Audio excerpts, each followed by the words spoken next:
I've said sometimes I think that I could be driving home from Great Barrington or wherever, blindfolded, and I think I might know when I came over into the Monterey line. It isn't just within people, I think it's in the air.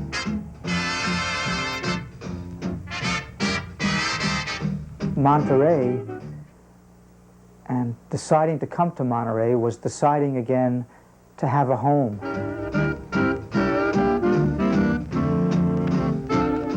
If one didn't know any of the people, if one didn't know any of our history, then one might look at it and say, well, it looks like any other place to me. Why are we so nuts that we have to do things in this way? You know, I mean, why couldn't we just do things the regular way? Without the care, without the personal involvement, you know? Well, you know the answer to that. I don't.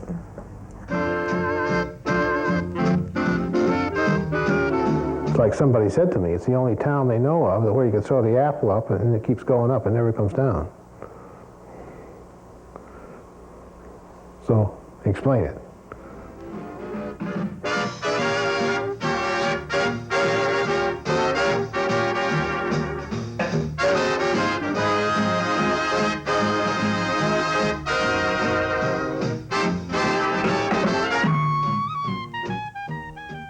It's not far from where Norman Rockwell lived, and just a leisurely drive from Tanglewood, America's most famous summer music festival.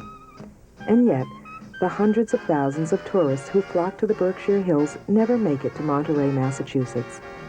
Like many of America's really small towns, Monterey is just a bit south of the Turnpike, and just a bit west of the interstate. It isn't anywhere you're likely to go. But for several days in the fall of 1980, Monterey, Massachusetts was on just about everybody's map. It was in the morning papers and on the evening news. In most parts of the country, the pot-bellied stove went out years ago, but in New England, a lot of folks held on to the old burners just in case times got tough. Well, those wood-burning stoves are now coming in quite handy in nearly a dozen towns across New England and Canada. The reason? A contest to see which of the towns can best cut energy consumption. Ron Miller reports. 4, 3, 2, 1, 0. They cheered in Monterey Wednesday night when the town began its self-inflicted blackout.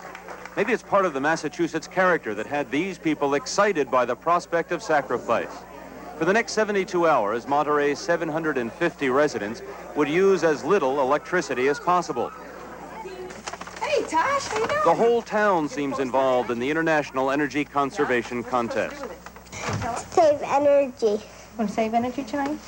With the candles, and they're the 40-watt bulb. Everyone understands the lights and appliances will go on again, but through the contest, the town is learning that it can live with less. Organizers believe community involvement is the only sure way to reduce energy consumption in Monterey and across the United States. What we're showing in Monterey is it's possible to gather a community together to do substantive things on energy, whereas each individual alone, you just wouldn't get that effect. It's too hard. Monterey's planning for the contest has been exhaustive, its persuasion impressive. Even Massachusetts Electric was convinced to shut off the street lights. Farmers put aside their electric milkers to conserve energy, a sacrifice for victory. And while 3 nights of candlelight won't make a youngster into another Lincoln, it is possible to survive this way if your transistor radio is working. Now clearly, some sacrifices cut deeper than others. Because I don't know if I can go to school. I might skip school if I can't blow dry my hair. Lumberjacks have always ventured into the Berkshire Mountains for their prime timber, but now, with New England paying as much as 20% more than the national average for heating oil, wood is an increasingly popular fuel. Electrical usage was monitored over a 3-day period before the contest in each of the competing towns. Similar checks during the competition will determine the winner. Monterey hopes to have reduced its electrical consumption by 25% during the contest, which ends tomorrow. So unfortunately, most of the people here won't get to see their story on television. Their sets, like most of the electricity, remain turned off. Ron Miller, ABC News, Monterey, Massachusetts. The first International Conservation Days competition ended on Saturday, October 25th, 1980. If anything, contest organizers did too good a job of organizing. The people of Monterey reduced their electrical consumption 15% even before the contest had officially begun, and then another 15% during the competition itself. Even with this premature success, Monterey managed to lead all American towns and finish second to St. Stephen's in Canada. Probably very few people remember Monterey, Massachusetts now, for we live in a time where fame is more fleeting than ever, and where what is fashionable one moment is forgotten the next. So this is a story not about the famous or the glamorous, about the incredible or the bizarre. It is instead a simple story about community, the very real place the 800 people of Monterey call home. All through the energy contest, there were just hundreds of people, young people and old people, who just went out of their way to help, whether it was sewing 1,000 of our little flags, or it was the brownies making draft stoppers, or the youth group drawing beautiful little candles on our energy kits, whether it was the entire fire company driving through the night delivering the energy kits. It was so many people giving things to each other. The ABC news commentator kept saying to me, "Come on, this can't be true. You're all putting us on." But in fact, whatever special qualities Monterey has sort of radiated through to them. And I think in some small way, they were touched by the experience. Monterey, of all of the 11 towns, was somehow picked by the national media. And they came from everywhere. They flew in by helicopter. We had ABC National News here. We had NBC National News. We had the AP. We had UPI. We had Time and Newsweek. You couldn't believe what was happening to this town. You'd drive into the center of town and there'd be cameramen filming cameramen. There was one moment when I was sitting downstairs by the wood stove and I was being filmed by ABC News. The New York Times was answering the phone and a UPI photographer was taking a picture of my wood stove. And that's what it was like for everybody. It was incredible. The New York Times characterized Monterey as a sleepy little hamlet. The fascinating thing is that I think the picture that it was suggesting is it was a kind of rural place with an ingrown sort of population. And yet Monterey is anything but that. It is a melting pot for the cosmopolitan areas around New York, Boston, Albany. For all of the country charm of Monterey, most people are enormously sophisticated. They've got this Yankee sense of being taken. And yet I think ultimately we took the contest and turned it into something that served a greater purpose. Yeah, because people are always in search of something. They're always looking for something better. And the Monterey in the energy competition got excellent coverage. I don't know how that was pulled off, but somebody got something going somewhere. And I think if you want to, that is what is going to help the other people, is just reaching out to them and say, hey, look, folks, we're doing something over here. Take a look.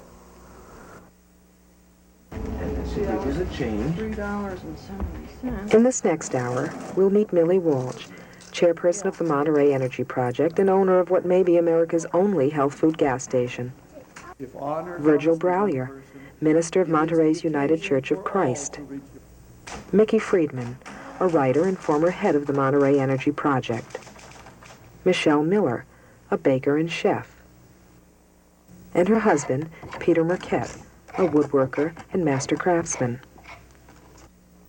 And finally, Ray Tryon, owner of the Tryon Construction Company, and for the last 30 years, chief of the Monterey Volunteer Fire Company.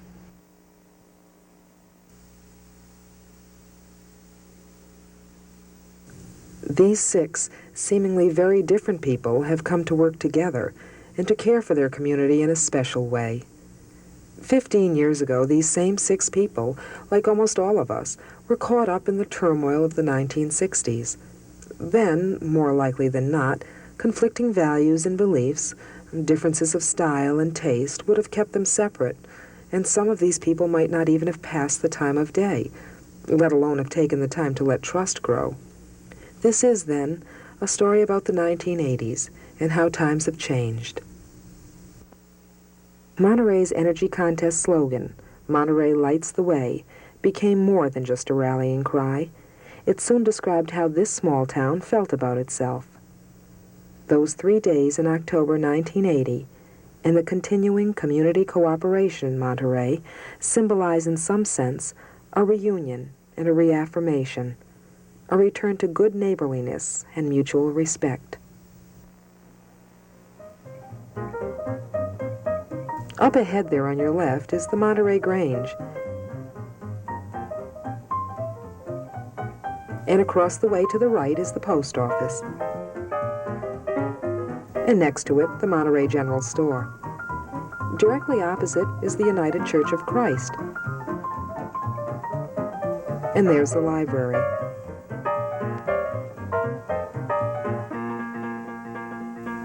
The grammar school and town offices share the white building to your left.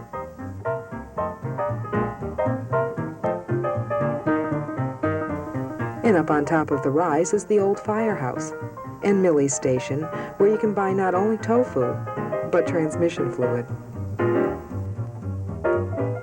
I remember coming to Monterey and reading the Monterey News, which is a small, mimeographed little town newspaper. Is this going to show? And even if it is, it's too wide. So you think we show because it's brown tape? Yeah. Yeah, it'll show. It will? Just be at I mean, here's Monterey, 800 people, and an additional 1,500 who come in the summertime. And yet, once a month, they publish a little newspaper. We can fit this wind monitoring story in right here. One thing we need to do, Nancy's put a community dinner announcement right in here in the church page. There's a perfect space for it. There's something about Monterey that just fosters the idea of people meeting together, being together, and caring about each other. What a crowd! They're not even interested in the dinner bell. There are community dinners. Lord God, here we stand between 2 great seasons, Thanksgiving and Christmas, and we're all piled up with snow, and we rejoice in the goodness of this earth and in each other, and we thank you for food and for the fun of sharing it.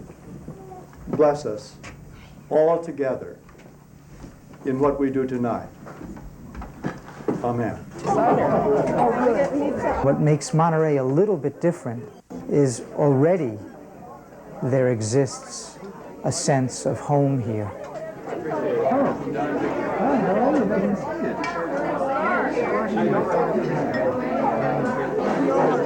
There are a large number of people who, probably for very different reasons than my reasons, have come to desire that kind of feeling and that kind of connection. She uses the tiles, the colorful tiles.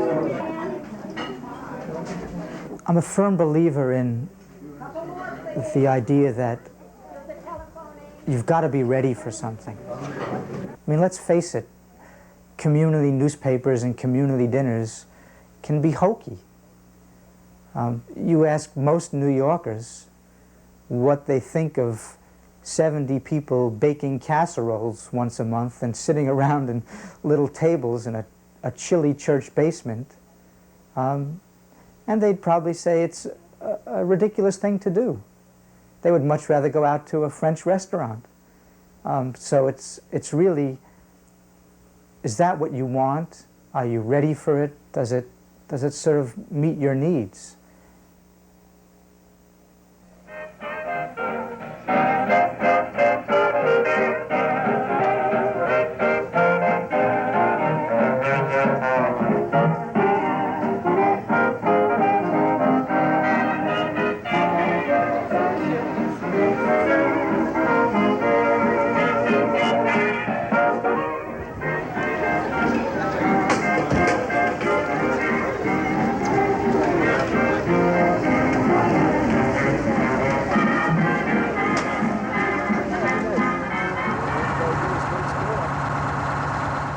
I grew up in Iowa, and I guess that choice formed itself over a several-year period. I went to 1 year of college. My mother was so afraid of the liberal leanings in that college that she knew I couldn't really believe in God if I continued on very long. And out of her powerful influence, I stayed out of college for 3 years.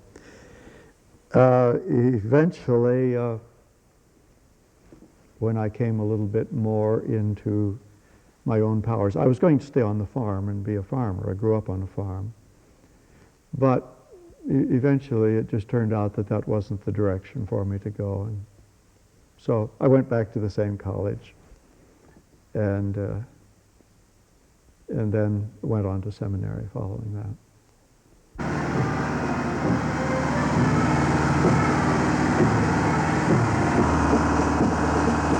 I don't think I ever had to make a decision. I think it was just there. I never thought of anything else. I know a lot of young people would say, you know, they'd like to leave this country setting and go to the city, but I never had that feeling.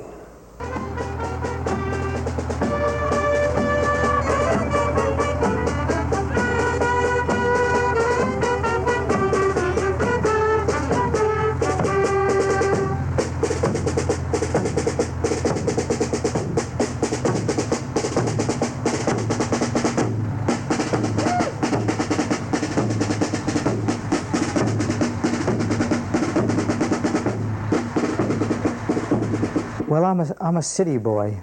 I grew up in the Bronx, and in fact, my parents are still shocked that I'm living in the country, because they swear to me that I hated nature, I hated trees, bugs. They would have to drag me from the city to the country during the summer times.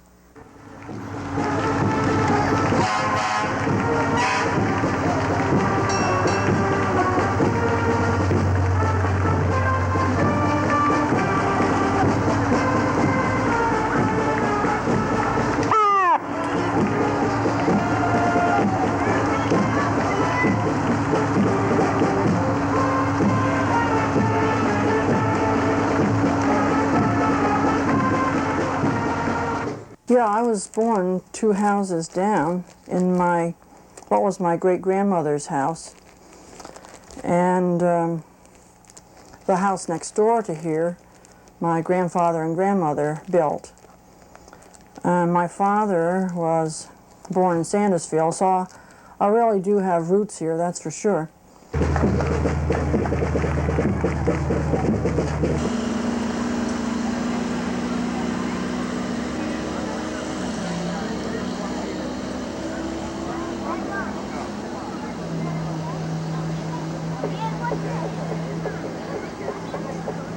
That would be better. You could have it fine. That would be better. Yeah, that's really the only thing. So. I came to live in Monterey after I met Peter. What did they say? I mean, do you have a stream? A lot of water, steady water. Moved to Monterey from New York. Stayed in Monterey just because that's where I found land to build on. You know, there are a lot of people who have come to this town, including myself, you know,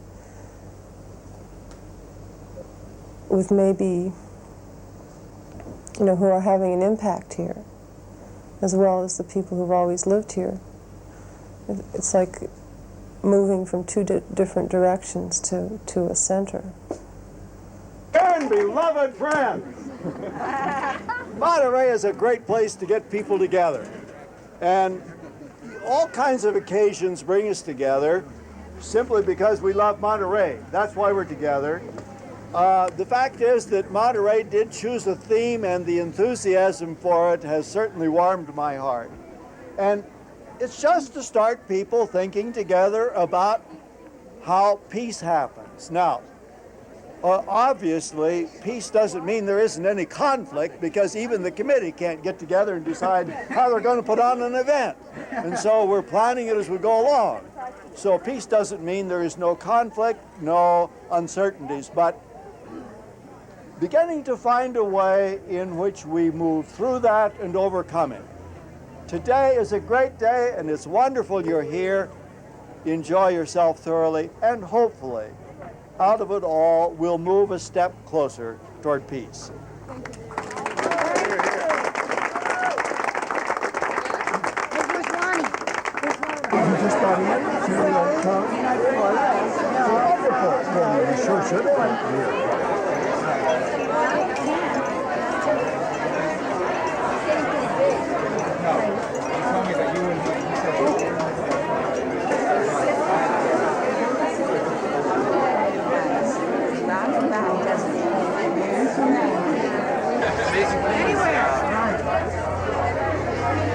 Just trying to appease people.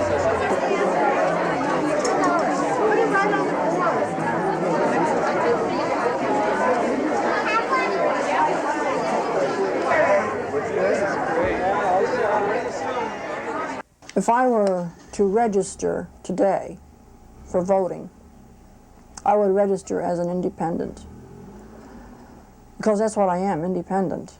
And I will fluctuate either way.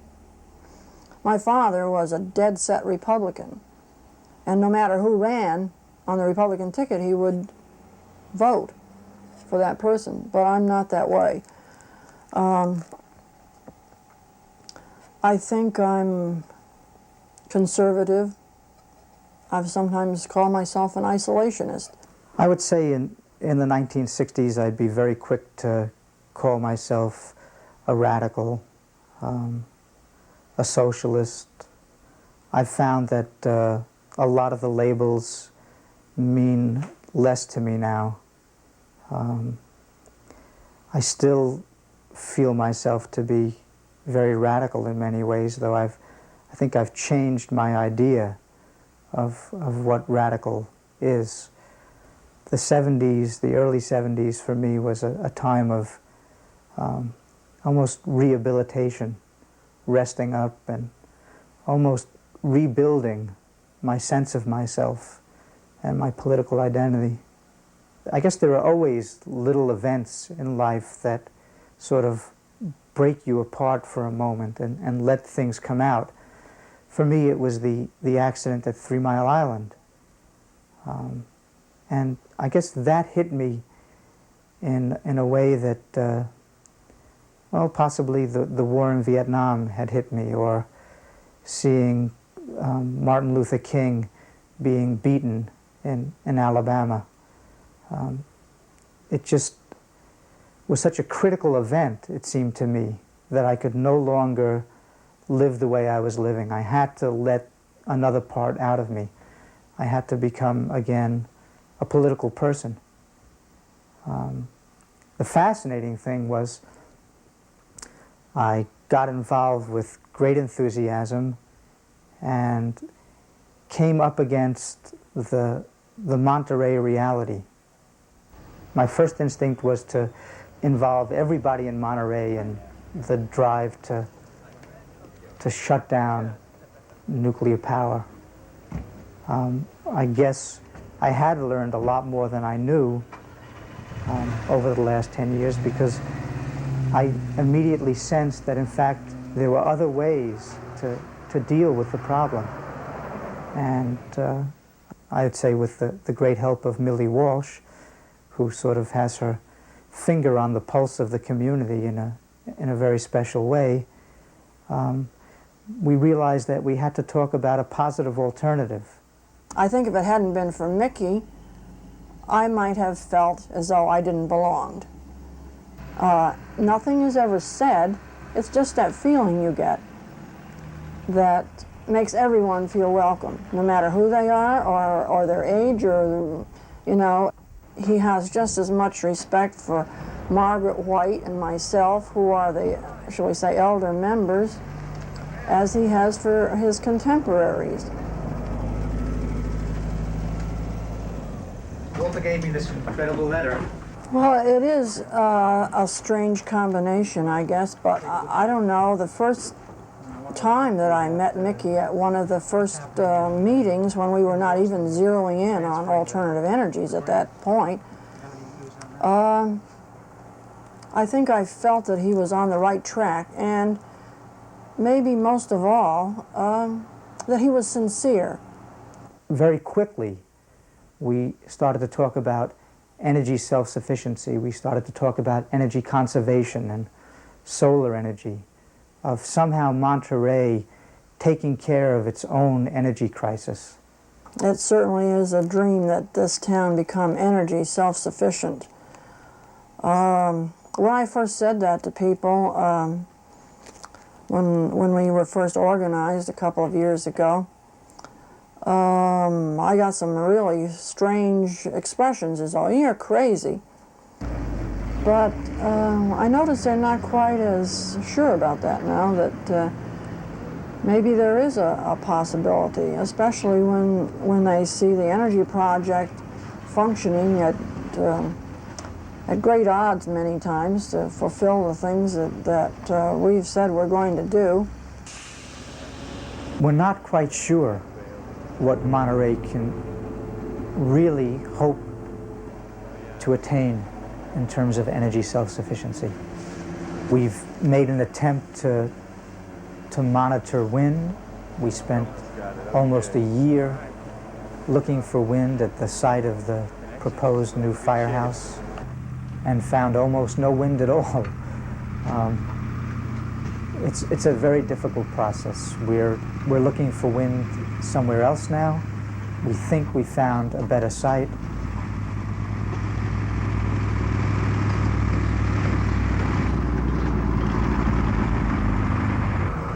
Hey, let's put it on. Big moment.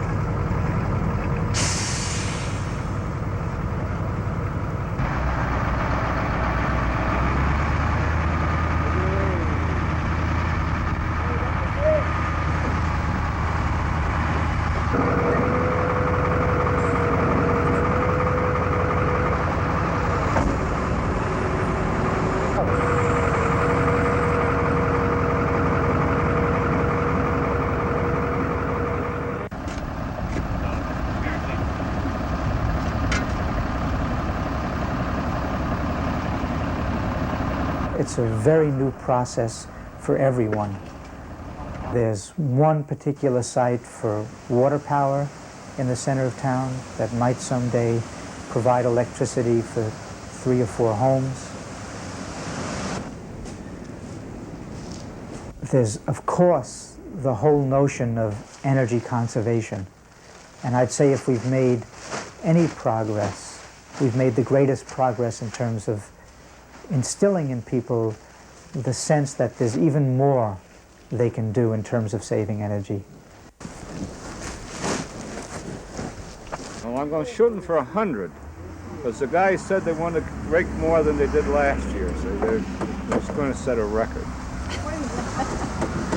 But we're not filling them as full because they're wet.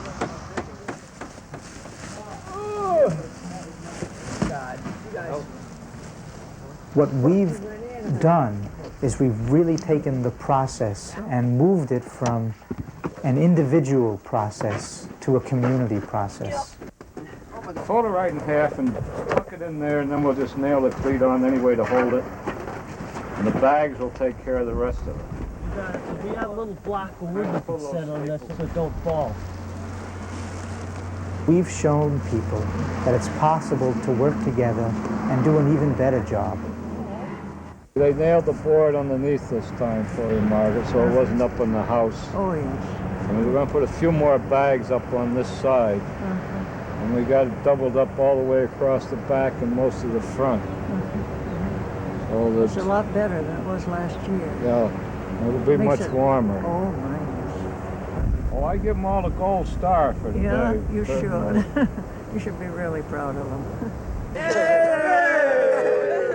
It gives them some incentive to do for other people, which you don't see too often. For the young people to help the older people.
One of the risks of being human is that sometimes we fall into the habit of feeling alone and isolated, separate from the larger family of which we are a part. In Paul's letter to the Corinthians, he tells us that we are bound much more tightly into the bundle of life than sometimes we imagine. If one member suffers, all suffer together. If one member is honored, all rejoice together. So we are reminded by the apostle of how closely each of us exists, not as separate units, but with our lives intertwined. In our deeper moments, we know this without question, but at other times we fall into the fearful position or the prideful arrogance of each person imagining that he exists for and by himself alone. There is no doubt that the human family is learning this lesson by bits and pieces, but let us each have a part in deepening this reality. Let us so live that the realization of this is not only for the future, but it becomes a reality here and now, and becomes more visible each day. Within every grouping of people that exists, a family, church, or community, you and I have the opportunity to show by our lives that we are truly parts of one another, vitally bound together in the same bundle of life. How we doing this morning, huh? Look at this girl. Look at this girl. How many inches have you grown? Oh, nice to be here. I had a time of my life with a baby. Yeah, I was I know in seventh heaven. Right, that can be a permanent position. I think community comes in which some sense of intention really begins to flow through people. Now you can have an accidental community that's just by virtue of the fact that people live there. But I think community always takes on more meaning when finally some intention forms that becomes a basis for their life together. If we talk about it in general, it doesn't help, but I think we need to see specific examples of it. And the example of Monterey, for instance, forming an intention around the energy issue. 2 days before they had their meeting to organize for this energy competition. Up until that point, I wasn't even really aware of who they were or what they were doing. Well, I think probably, and with apologies to Mickey and Millie, two very solid people, the Energy Committee probably at first we would have alluded to as the hippie group in town. And I don't mean that progressively. We knew that anyway, so. that certainly didn't apply to everybody, but we had discussions and wonder what the hippies are doing now, and they were out working on energy projects. Lo and behold, we were a couple of years later. The fire company was at a point of buying a piece of land for the new fire station. And I happened to be going somewhere with Jed, and I happened to mention to him, Jed, we bought that land today, we closed on it. And this was the same night that they were having their energy meeting.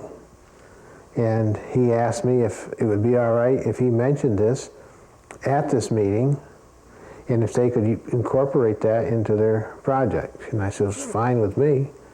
And it almost appeared to me that they took it and used it as a nucleus for their energy competition. And that's how I became involved in it. Personally, to start off with, I thought, maybe I guess it was a little ridiculous. But then, you know, then I got involved with it.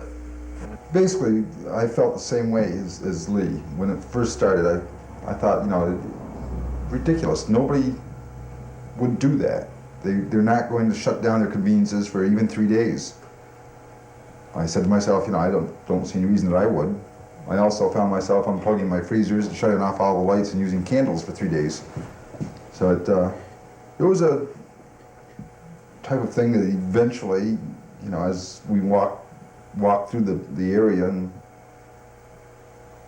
we got more and more into it. I would have loved to have seen us win, you know, but coming in as we did was good enough. Certainly has made us know that the town as a unit can get it together and do it.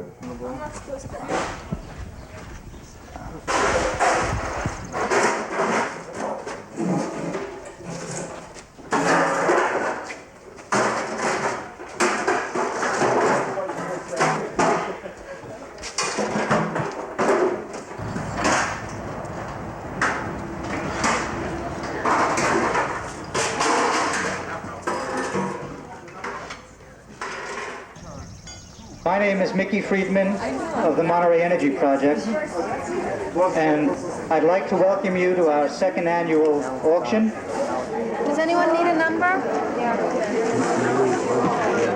Come over here. I need your name and your address, please. This is the Pottery Store. It's a wonderful night. This is a really great idea. You take your hard-earned money and buy magnificent treasure, and then we take the money and do fabulous things with it. How many dollars for the good old radio? How many dollars would you give a $10 bill for it, and a 10 would you bid him at a $10? 10 anywhere, and a 10 and a 5. Start it away at a 5 and it does work, just needs a ground. $5 anywhere, and a 5 would you bid him at a $5? Any interested 5 and a couple of dollars then. Couple of dollars for and 2's bid, and a 3 anywhere. I'm bid 2 and a $3 anywhere, and a 3 would you bid him at a 3? Sold for $2 right there. I think I can speak in behalf of the whole fire company. I think they respect their efforts. I think they really appreciate them. And it just adds again that we got a group here that works together and successful. They got a group that works together and successful, and two groups together can get much more work done. If they hadn't had to go to a fire, it would have been right on schedule. But you wish the smoke was going the other way. Never does. That's the trait of a fireman. You can always tell. It comes right at you. Last year it all came this way, right? I remember, yeah. So we put them over this side. It's one of the most dangerous occupations there are of firefighters. And a house burns just as hard in Monterey as it does in New York City. And the chemicals will kill you here just as quick as they will anywhere else. We receive what the town has listed as firemen's salaries, of which mine presently is $300 a year. Up until a couple of years ago, the men's fees were $50 a year. And a couple of years back, they increased that to $200 a year. Now, the money, it doesn't seem to be that important to the members because they turn their money all back into the fire company to purchase equipment, and right now, all their money is going into this proposed new fire station. It's all for earning money, such as this barbecue, which started 4 or 5 years ago, and trying to take a little weight off the taxpayers' shoulders. Hello. Yeah. What was last year's May? Thank you. Thank you very much. I love it. You got my name on it. Okay. Bob? Great. Thank you very much. Yeah, maybe a little more than that. We have a great support of the townspeople, most of the townspeople, and through the support and this feeling that these men have here, I'm sure we're going to be able to put a building up. We've done so many things together, and once you get a feeling that nothing can stop you, you know, if you set your mind to it, you can do it. It just naturally followed that we should have a firehouse, and everything fell into play with the Energy Commission, you know, and the solar heat. Every member in the department, no matter if he's 16 years old or 56 years old, he is sure that we can do it, and we will do it. We're trying to plan the building so it'll fit into the community requirements, not only as a firehouse, but maybe as a large meeting hall.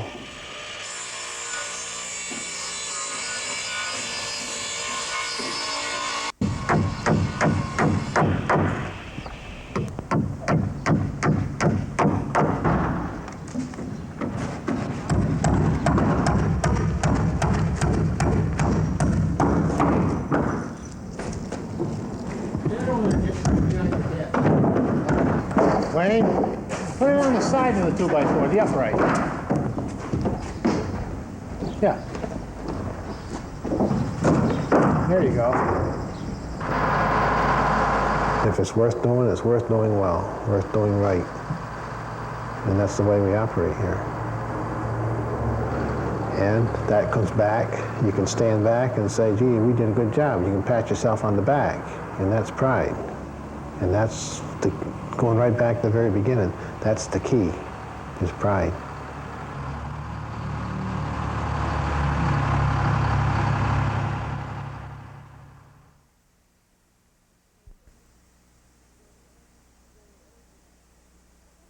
During the energy contest, it was funny. Our life didn't change at all. You know, we didn't have to, there was nothing that we could really do to make a contribution to the energy contest in the way that everyone else was. Oh yeah, there was. The best thing we did in the energy contest was to build that float. Oh yeah, but I meant in terms of saving energy. There was not really any way that we could do that. No. Because we were at the bottom. What's more, during the energy contest, when all the media hounds were around, nobody came up here. That was fine with us too. A few people that knew. There were a lot of reasons for it. A few people that knew how we lived here kind of asked us about it. We got real cautious and kind of mum and didn't want to talk very much. We didn't want it. We didn't want people coming up here.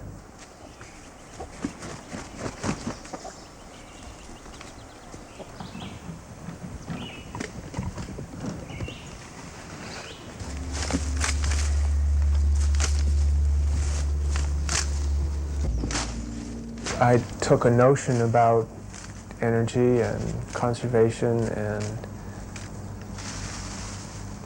living simply and just plunged in. Put myself in circumstances where my choices were restricted. It was kind of an idealistic plunging in that we both did. Yeah. And having come through it to the point where we're starting to have a lot of amenities like running water. I'm glad that we're coming out of the really primitive phase, you know, and getting some of the things that we've done without. Did we ever decide to be self-sufficient? But we just found ourselves in circumstances and would say, oh, well, that doesn't matter. We found a piece of land we knew we wanted to find our own land, build a house. Right. We found a piece of land. It happened to be half a mile from electricity. So well, that doesn't matter. We'll build a house and we'll live in it. We'll have kerosene lamps. We'll live simply. And then you live simply for a while and you say, I'd like to live a little more simply. Right, I don't want to be filling those kerosene lamps every night. It's too complicated, that life. And then you discover that what you knew all along anyway when you decided to do it, that, well, Mass Electric wants $4,500 to bring the power to your house. And then they want you to pay for it. They make it easy. You can pay them with no interest over 5 years, easy monthly payment. And I couldn't see it. And then you're there. You're in the circumstance. Okay, what are you going to do? And we came to the land in the first place. Someone who knows this hill and knows these woods better than I ever will said, here's this hole where the water goes down. I was interested in water powers, checking out other sites around that had old dams on them and had running water. And that was the basis of my looking for land. I thought, well, that would be a neat thing to do, to fit with my idea of New England and all that stuff.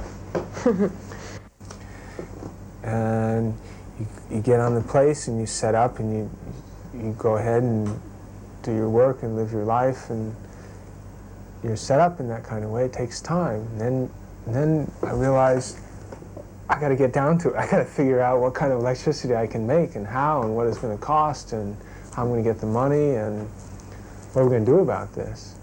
That takes several months.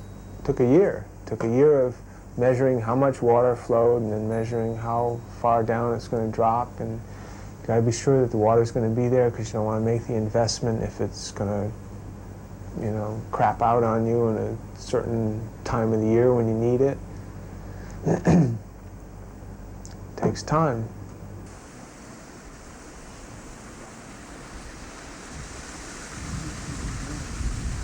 On that slab, we're going to build a little house, and inside the little house there's going to be a little Pelton wheel, and that water that's coming out of that piece of pipe now is going to turn the Pelton wheel around. Pelton wheel is going to turn a shaft. Shaft's going to turn a pulley. Pulley's going to turn a belt. Belt's going to turn another pulley. Other pulley's going to turn a generator, and that's going to be 110 volts DC electricity.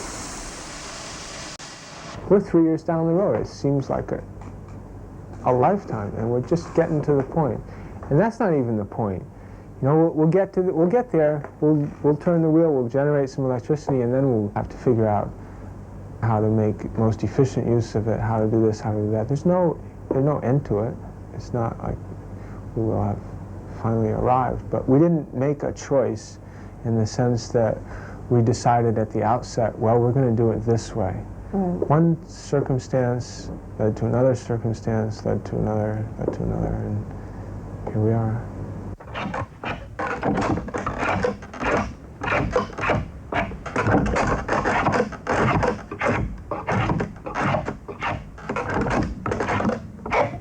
Our activities are very solitary, or they can be.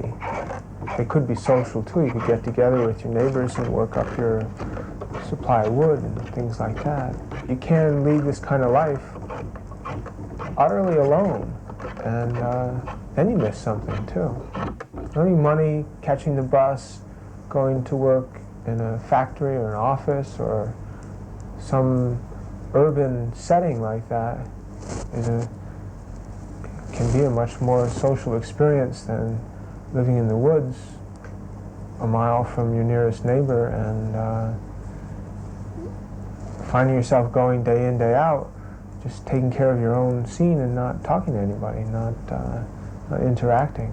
That can be a real, that's a pitfall. It's not enough to have control over our daily lives and over our house, and I want to have some kind of input into other things that have a larger effect on my life.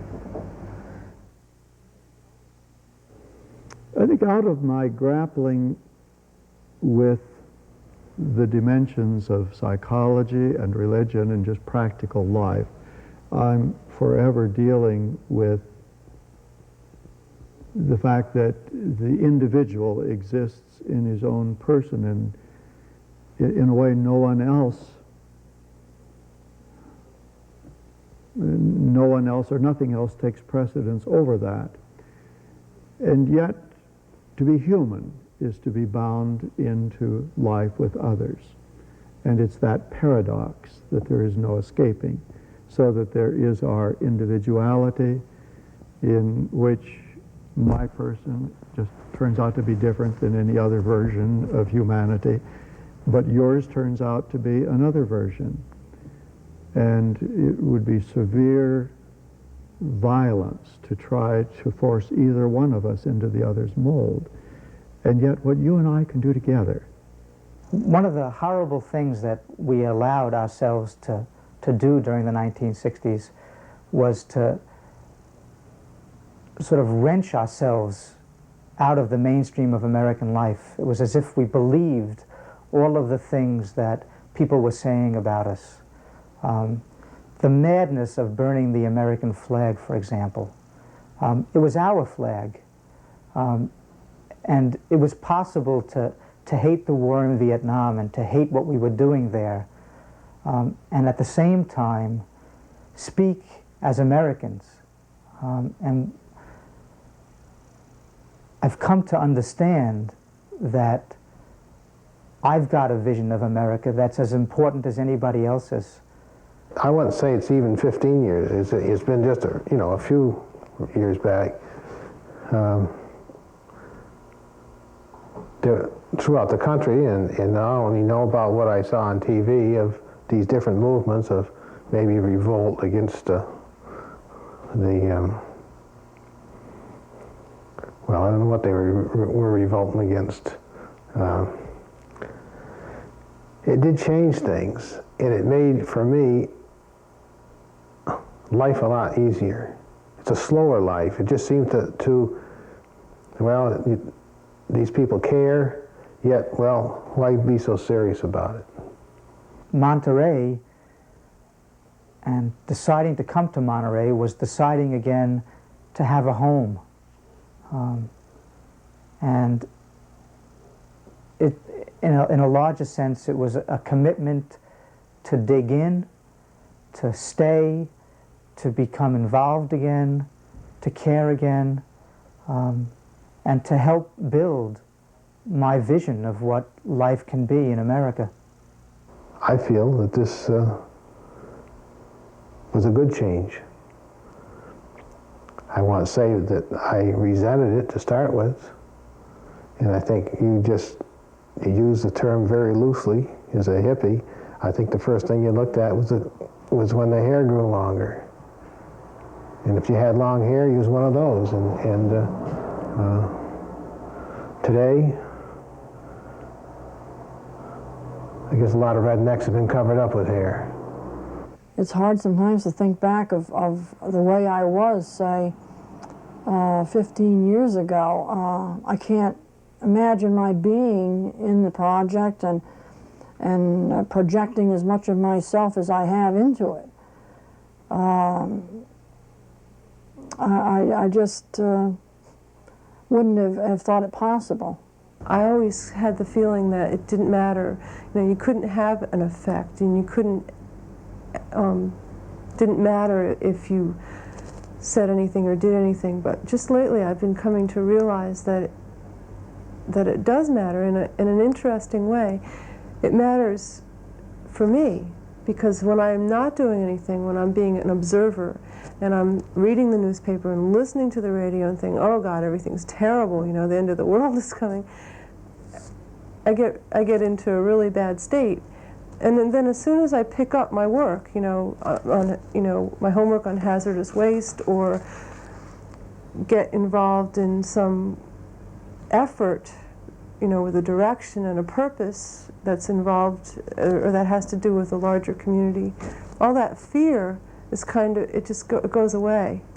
If I may make a scriptural allusion. That's all right for me on occasion, isn't it?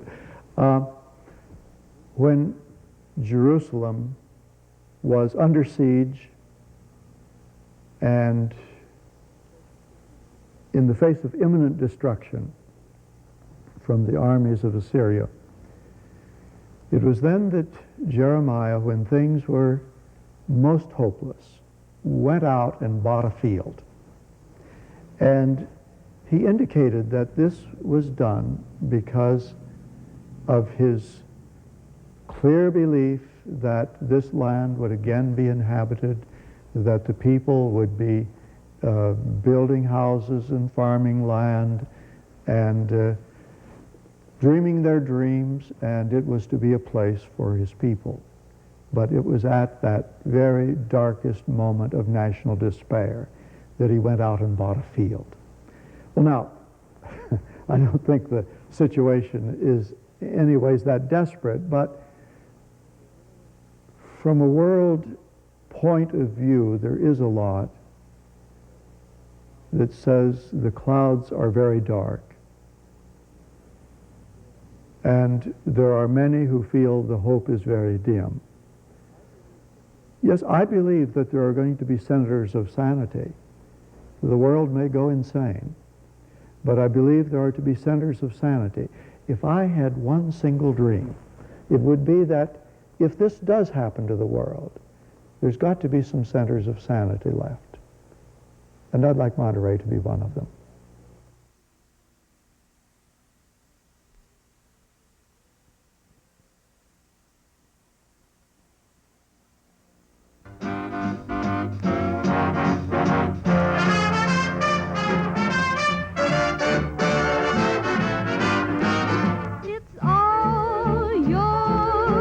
Everything you see, it's all yours, absolutely free.